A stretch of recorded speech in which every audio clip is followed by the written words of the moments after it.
Hello, in front of me I've got HONOR X5c Plus. In this video I'll show you how to fix auto brightness not working.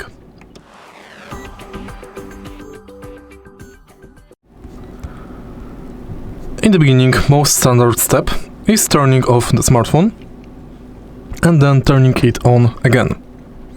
After that, if the auto brightness is still not working, swipe down notification bar and make sure to disable dark mode.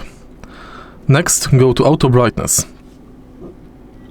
Tap sun icon to disable auto brightness and enable it back. In the end, we can go to display settings